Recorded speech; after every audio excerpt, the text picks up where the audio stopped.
Hey there, Twisters. Welcome back to another video. Today we're going to talk about a trade that just went down in Teal Town. Patrick Marleau is headed to the Pittsburgh Penguins, where he'll get a chance to win a Stanley Cup playing with Sidney Crosby, Evgeny Malkin, and company.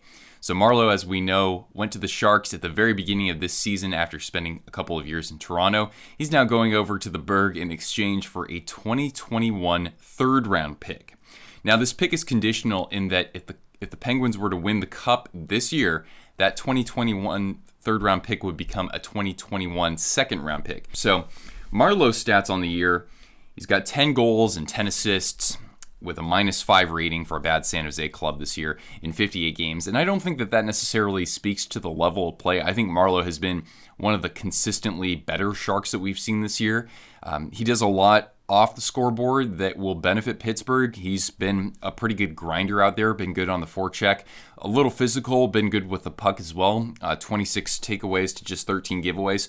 So he's been responsible out there. Although Pittsburgh is not thin when it comes to the center position, Marleau can still take faceoffs as needed as well. He's been at 50% or better the last 5 seasons, so that's good.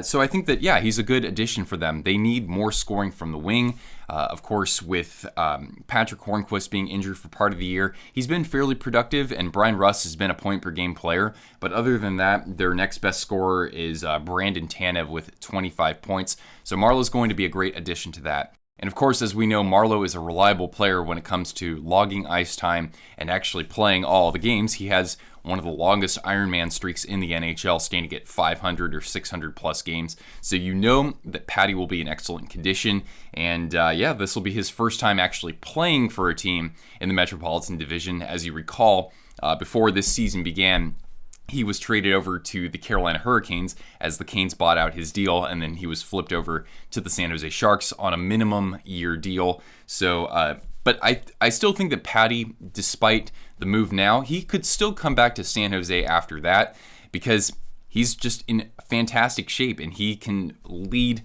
He can provide some leadership for a veteran team or for a team that's looking to build on their young core. That's not exactly what I think of when I think of the Pittsburgh Penguins or the Sharks, but nonetheless, he's, I think, still a very useful player, both on the ice and in the locker room there. The Sharks, as we know, don't really have much in the way of draft picks in this 2020 draft, and I was hoping that general manager Doug Wilson would actually try to get another pick for this upcoming draft, even if it was a 7th or 6th round pick, because historically he's done well with late round steals, like, of course, Joe Pavelski being probably the most standout example.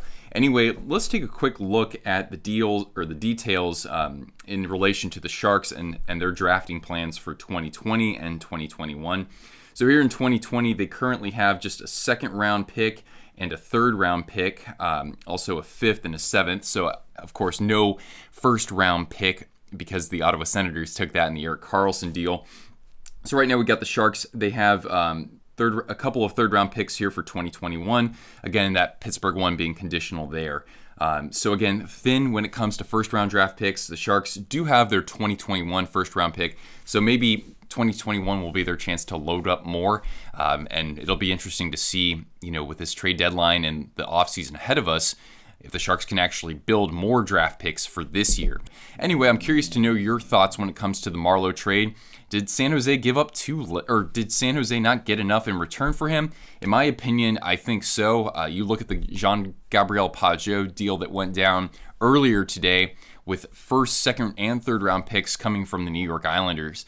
So it's a little surprising why the Sharks weren't able to get at least something else, a prospect, a late round 2020 pick. It doesn't quite make sense to me, but nonetheless, I'm glad to see the Sharks, moving on and starting their retool or rebuild, however you want to say it. So nonetheless, I hope that Patrick Marleau has a very successful time in Pittsburgh. We see now that the Sharks have dealt him to Pittsburgh and also Brendan Dillon to the Capitals. So it's going to be hard to kind of root for one player when it really boils down to it. And we'll see if anything happens with Joe Thornton or any other San Jose Sharks. There might be something going down right now as I speak, and I'll have to even check my phone to see if my friends have been texting me. Nope, nothing so far. Anyway, I hope to hopefully upload any other videos as they pertain to Sharks deals, and I hope that you guys are enjoying this very frenetic time of season, and I'll see you guys again soon. If you enjoyed this video, Give it a big thumbs up and click subscribe if you haven't already. I'm putting out weekly videos on hockey history, hockey culture, and anything as it pertains to the San Jose Sharks. This has been Nick with Twisted Wrister Hockey. Thanks for tuning in, and I'll see you again soon.